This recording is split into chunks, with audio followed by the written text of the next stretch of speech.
Nobody's voice hates them in the beginning.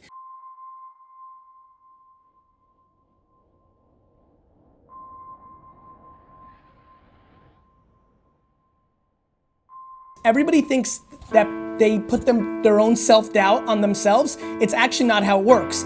Outside forces got into your head and then made you self-doubt. You think it's your voice. You're not shitting on yourself. You've taken on the voice of somebody from the outside.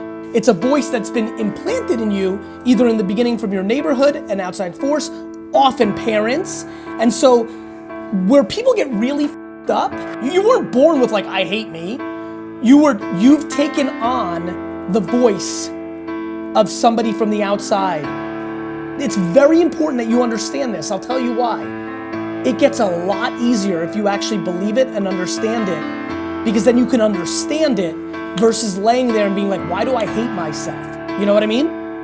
You don't. Somebody implanted their insecurities on you.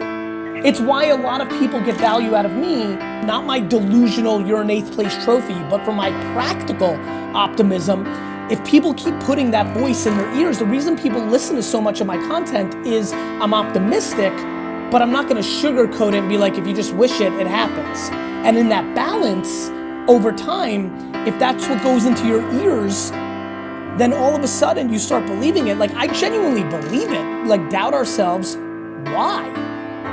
Like, I don't understand. Like, go do and deal with the, like, I think I suck at most things, but I need to go find that out for myself, not do it because I'm worried about somebody judging me on my failure. Like, this is just the way it is. You know, it's funny, I just want people to listen to me as much as possible until they don't need to listen to me, and then I don't want them to listen to me at all. More importantly, you need to act, if you use this time that we've interacted, this time, to understand that any level of self-doubt or insecurity that you have in your head is literally been put inside of it, and it's not you doing it to you, it will change your fucking young life. Of course it's hard, especially when you were built in a framework where you value outside opinion. The only way I've seen, now that I'm older, that you can build confidence is if you surround yourself with people that are optimistic. It's just super real. It's super hard what I'm about to say to you. Everybody in this room needs to cut out as much of the noise and time with people that are negative and spend as much time with people that are positive. There's people in the toughest situations that are optimistic and positive, and there's the people that have the most in the world that are pessimistic and negative. Are the people that you're sitting with at school, on the bus, the shelter, here, right now. Get rid of everybody who says it's shitty, including family members. I'm not kidding. There's only one way to build confidence, my guy. It's having people that are reinforcing good things to you. When I was 9 years old and opened the door for an elderly woman at a McDonald's, she reacted as if I won the Nobel Peace Prize. What my mom did was super smart. She overreacted on everything that I was doing. That was a good human trait.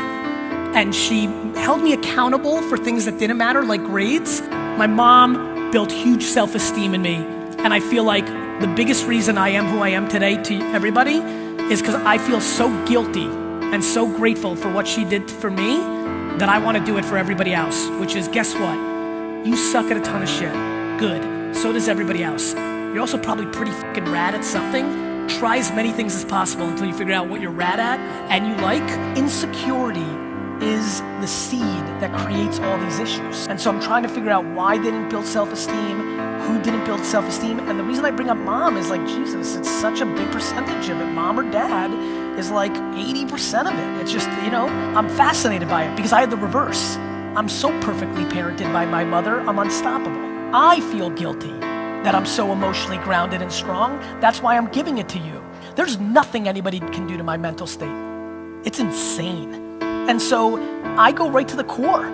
I do it when I see it sometimes. I'm like, hey, you are unbelievable and you think you're shit. That's bad. We need to talk about this, that they disconnected from somebody in their inner circle, and for the last 6 months, they're breathing for the first time in their lives. It is not easy to break up with your brother. It is not easy to break up with your spouse. It is not easy to break up with your father, but it's actually the binary move if they're the poison of your life.